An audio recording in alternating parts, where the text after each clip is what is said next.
दोस्तों, आज हम सुसमाचारक प्रचारक पर विस्तार से चर्चा करेंगे। यह शिक्षा आपको सुसमाचार और प्रचार करने में आपकी बहुत मदद करेगी। स्टार्ट करने से पहले आप सभी को जय मसीह की। सुसमाचारक क्या है? भूखे के लिए रोटी और प्यासे के लिए पानी, अंधे के लिए आँखों की रोशनी और कैदी के लिए रिहाई का सुसमाचारक है।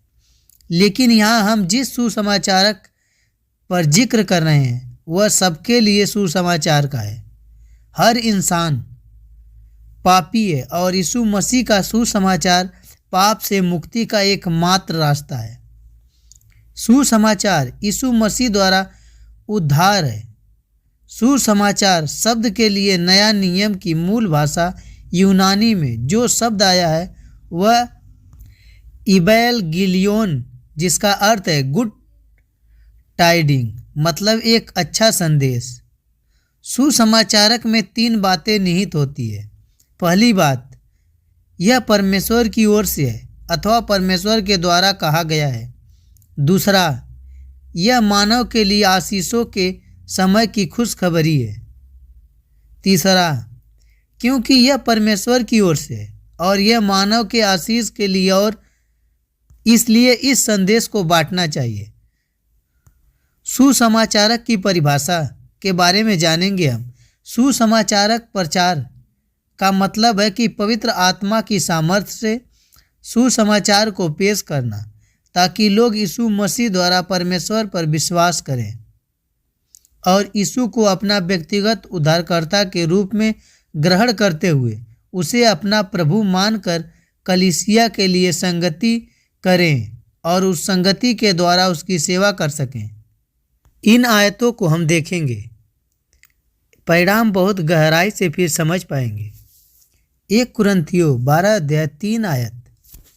इसलिए मैं तुम्हें चुनौती देता हूँ कि जो कोई परमेश्वर की आत्मा की अगुवाई से बोलता है वह नहीं कह सकता कि यीशु श्रापित है और न ही कोई आत्मा के बिना कह सकता है कि यीशु प्रभु है। यूहन्ना के 16:8 आयत। और वह आकर संसार को पाप और धार्मिकता और न्याय के विषय में सभी को नियंत्रित करेगा। 1 तीमुथियुस 2:5 क्योंकि परमेश्वर एक ही है और परमेश्वर और मनुष्य के बीच में एक ही बिचवई है, अर्थात प्रभु यीशु मसीह जो मनुष्य के रूप में पृथ्वी पर आया। रोमियो के 10:9। यदि तू अपने मुंह से प्रभु यीशु को प्रभु जानकर अंगीकार करे और अपने मन से विश्वास करे कि परमेश्वर ने उसे मरे हुए में से जिलाया तो तू निश्चय ही उद्धार पाएगा। प्रेरितों के काम 2:41। जिन्होंने उसका वचन ग्रहण किया उन्होंने बपतिस्मा लिया और उसी दिन 3000 मनुष्यों के लगभग उनमें से मिल गए। सुसमाचारक का मतलब है कि अपनी व्यक्तिगत उपस्थिति या आदर्श द्वारा प्रभु यीशु मसीह का प्रचार इस विषय के साथ करना कि पवित्र परमेश्वर और पवित्र आत्मा परमेश्वर के वचन द्वारा लोगों को यीशु के चेले एवं उसकी कलीसिया के जिम्मेदार सदस्य बन जाएं। क्या सुसमाचार और प्रचार करना जरूरी है? सुसमाचार प्रचार करना बहुत जरूरी है क्योंकि यीशु मसीह स्वयं सुसमाचार और प्रचार बनकर इस पृथ्वी पर आए। मत्ती के 11:27। मेरे पिता ने मुझे सब कुछ सौंपा है और कोई पुत्र को नहीं जानता केवल पिता और कोई पिता को नहीं जानता केवल पुत्र, और वह जिस पर पुत्र उसे प्रकट करना चाहे प्रकट करता है। 1 तीमुथियुस 2:4।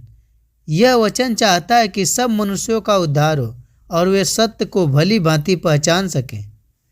सुसमाचार सुनाना हर विश्वासी की जिम्मेदारी है। मरकुस के 16:15। उसने उससे कहा, तुम सारे जगत में जाकर सारी सृष्टि के लोगों को सुसमाचार प्रचार करो। सुसमाचार प्रचार क्यों करें? कई लोगों का प्रश्न उठता है। परमेश्वर की यही इच्छा है। पवित्र आत्मा एक दिए जाने का यही कारण है। पहली शताब्दी की कलीसिया यही आदर्श एवं शिक्षा पे चलती थी। संसार के सभी लोगों को पवित्र आत्मा की जरूरत है। संपूर्ण पवित्र शास्त्र के दिए जाने के यह उद्देश्य है कि आप जितना हो सके सुसमाचार फैलाओ। यह विश्वासियों की जिम्मेदारी है। हर इंसान जो जिंदा है उसे मृत्यु का दिन देखना है। मृत्यु के बाद न तो निर्णय लिया जा सकता है और न ही बदला जा सकता है। स्वर्ग और नरक काल्पनिक नहीं है बल्कि अथाह हैं। मृत्यु के बाद हर इंसान का न्याय होगा। कुछ स्वर्ग में जाएंगे तो कुछ नरक में जाएंगे। स्वर्ग का मुख्य और नरक का मुख्य यातना दोनों वास्तविक है। नरक में 3 प्रकार के सताव हैं: मानसिक, शारीरिक और परमेश्वर का श्राप। निष्कर्ष, सुसमाचार में लोगों को बदलने की सामर्थ्य है। दुनिया के हर इंसान के अंदर, चाहे वो अमीर हो या समाज में सम्मानित हो, ज्ञानी हो या कुकर्मी हो, एक सूनापन है जिसे पूरा करने के लिए हर इनका कहीं न कहीं सत्य की खोज में रहता है। लोगों की आलोचना की परवाह किए बिना यीशु मसीह सुसमाचार और प्रचार के काम करते रहे। जिनको लोग बुरा कहते हैं, नीचा दिखाते थे और ठुकरा देते थे, उनसे यीशु प्रेम करता है और उन्हें बचाने के लिए उनमें जाकर उनका हमदर्द बन जाता है। बुरे से बुरा व्यक्ति भी मन फिराव द्वारा परमेश्वर की नज़र में संत ठहर सकता है।